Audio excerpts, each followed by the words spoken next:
Connor, the Chiefs' investment in Orlando Brown Jr., the combination of him playing at a decent level to start and then a good level to end the season, his commitment to wanting to remain a Chief, the Chiefs' commitment to him, his commitment to playing left tackle, Brett Veach's comments about he's pretty clearly the team's top priority.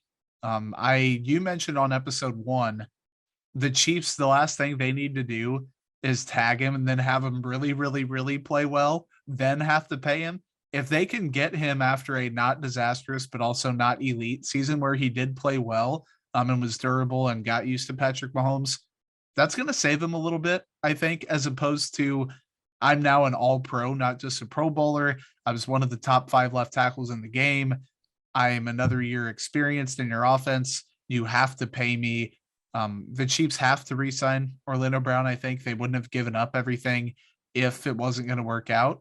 It was a little bit of a risk. It did look bad at times. I think he was good. I don't think he was great.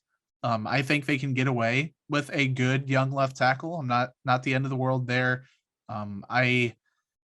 Whether you're a fan of Orlando Brown or not, I think the Chiefs are going to end up re-signing him. It's the right move. I don't think he gets that top 3 left tackle money that some people bring up. Connor, you had an article about it, breaking it down. Wasn't your breakdown like 5 for 80, or was I way off on that? It's 5 for 100. 5 for 100. So where was I? 5 for 80. How much did Tooney get? Was it that 5 for 80? Yeah, that was 5 for 80. Okay. The thing with Brown's contract and the 5 for 100 especially is it's so gaudy. It's like $100 million for Orlando Brown. People have to remember that number that's thrown around is not the actual money that the Chiefs are, 1, on the hook for, and 2, that he'll even see. So in that contract, the Chiefs have an out, much like Frank Clark, if they didn't restructure his deal, they have an out in year 4, where if they use a June 1st cut, they can get out of it. And then the cap numbers before that were 8 million, 15 million, 20 million. So I don't know exactly. He might want more in the first 3 years before that type of thing happens. So it might be like 12, 16, 22 or something.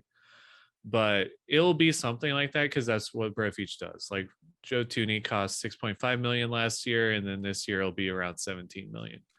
So he'll do that. He'll backload the deals, but the backload also includes less guaranteed money in the back of it. So because the players in front offices in the NFL know this little dance, the dance of total money versus guaranteed money. The players always push for guaranteed money in their contracts. They don't really care about the total if it's in the ballpark of what they want. They push for that signing bonus and those guaranteed base salaries. That's what they push for. So Brown will push for that. I think the Chiefs can get something that seems reasonable out of him. I mean, on PFF, he was the 31st rated tackle out of both left and right tackles. So pretty good. He's, if you consider there's 32 teams. So he's definitely a starting tackle in the NFL and a quality one. And he played better at the end of the year, I do think.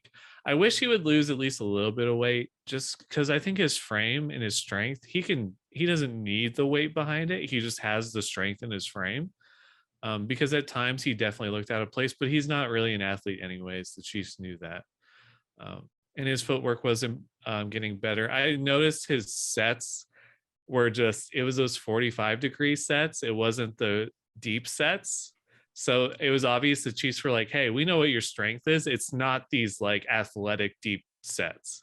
You need to get out to him, get your hands on him with your like 45-inch length arms and just hit him really early. So he was doing that. And that's why we saw him struggle with speed rushers, because if they could get around it, he was struggling. But I think with more work with Andy Heck and Mahomes not hanging him out to dry with deep dropbacks, which he wasn't doing at the end of the year until maybe the Cincinnati game where he kind of was. I think Orlando Brown will be a good left tackle, and he'll live up to the contract. He won't exceed it, but he'll live up to it. I think that.